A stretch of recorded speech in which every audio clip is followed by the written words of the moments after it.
Viva Maria Imaculada! Eu sou Fábio de Jesus por Maria e esse é o canal Subindo a Montanha.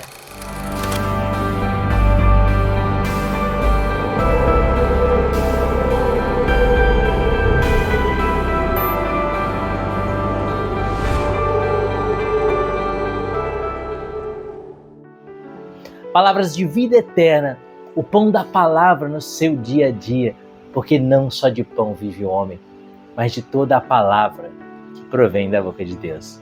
Hoje é quarta-feira, o evangelho que a igreja nos propõe está em Lucas capítulo 10, versículos de 1 a 9. Abra o seu coração, é uma mensagem do céu para você. Pelo sinal da Santa Cruz, livra-nos Deus, nosso Senhor, de todos os nossos inimigos. Em nome do Pai, do Filho e do Espírito Santo. Amém. Depois disso, designou o Senhor ainda 72 outros discípulos e mandou-os 2 a 2 adiante de si por todas as cidades e lugares para onde ele tinha de ir. Disse-lhes: grande é a messe, mas poucos são os operários. Rogai ao Senhor da messe que mande operários para a sua messe. Ide, eis que vos envio como cordeiros entre lobos. Não leveis bolsa, nem mochila, nem calçado, e a ninguém saudeis pelo caminho. Em toda a casa em que entrardes, dizei primeiro paz a esta casa. Se ali houver algum homem pacífico, repousará sobre ele a vossa paz. Mas, se não houver, ela tornará para vós. Permanecei na mesma casa, comei e bebei do que eles tiverem, pois o operário é digno do seu salário. Não andeis de casa em casa. Em qualquer cidade em que entrardes e vos receberem, comei o que vos servir. Curai os enfermos, que nela houver, e dizei-lhe: o reino de Deus está próximo. Palavra da salvação. Glória a vós, Senhor. Queridos, no evangelho de hoje, Jesus envia os seus 72 discípulos para missões. E no final das suas recomendações a esses 72 discípulos, ele dá uma ordem para que eles curem os doentes. Versículo 9: curai os enfermos que nela houver e dizei-lhe: o reino de Deus está próximo. Até aqui estava tudo indo muito bem. Ide pelo caminho, ide de 2 em 2, não levem mochila, o que vocês oferecerem para comer vocês aceitem. Quando vocês entrarem numa casa, saudai a casa, dizem paz a esta casa. Até aí estava tudo bem. Mas chega no versículo 9, Jesus dá uma ordem para esses discípulos que parece uma ordem impossível de ser cumprida.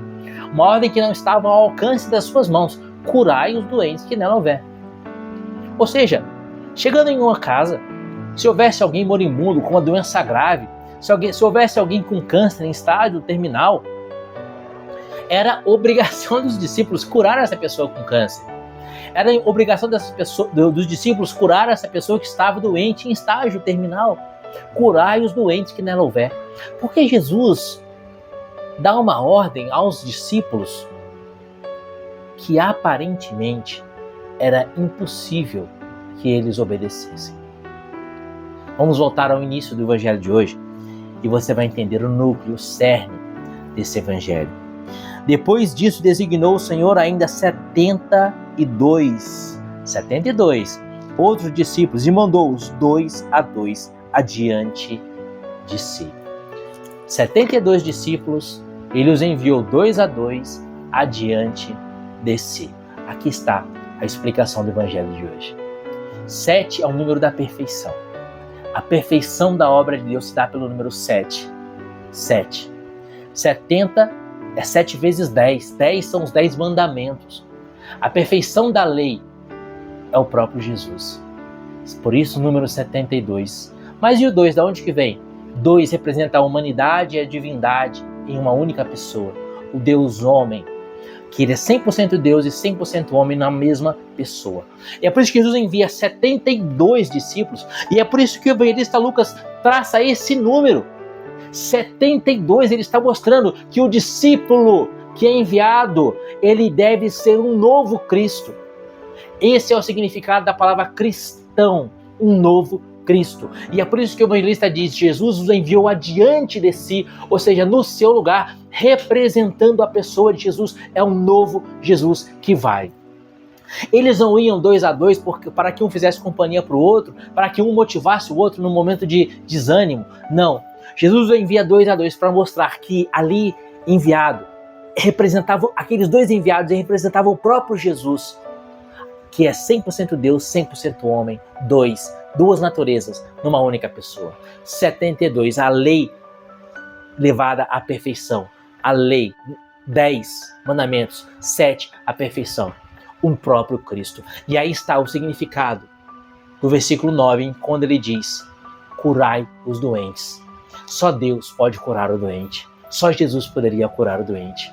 Ao enviar os discípulos, ele está dizendo que aquele discípulo representaria Jesus. Seria um novo Cristo. E aqui está então, meus amados, a nossa missão para esse evangelho de hoje. O que Jesus quer de nós não é simplesmente que nós vamos em missão, entre na casa dos outros e comece a pregar o evangelho. O que Jesus quer de nós é que nós sejamos um novo Cristo na terra. Uma encarnação de Jesus na terra. Que as pessoas, ao olharem para você, na sua pessoa, enxerguem Jesus. Que você represente Jesus no mundo. Que você seja sal da terra e luz do mundo. Isso é ser cristão de verdade. Olha para a sua vida nesse dia. As pessoas que te veem, as pessoas que se encontram com você ao longo do seu dia, veem o rosto de Jesus no teu rosto. Se você não está refletindo a luz de Cristo, você está disseminando as trevas do demônio.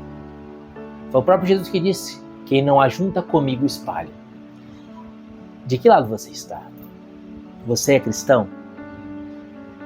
Então você precisa ser um novo Cristo. Você precisa levar a Jesus, não somente com palavras, mas com a vida. Como dizia São Francisco de Assis, pregue sempre o Evangelho. Se necessário, use palavras. Nessa quarta-feira, ao encerrar esse vídeo, comece uma nova vida. Encerra o que passou, deixa para trás a vida velha. E a partir de hoje, que a sua vida seja a vida de Jesus. Que o seu olhar seja o olhar de Jesus. Que as suas palavras sejam as palavras de Jesus. Que seus gestos sejam os gestos de Jesus. Que as suas decisões sejam as decisões de Jesus. Que você seja um cristão de verdade. Um novo Cristo. Que Deus te abençoe. E viva Maria Imaculada.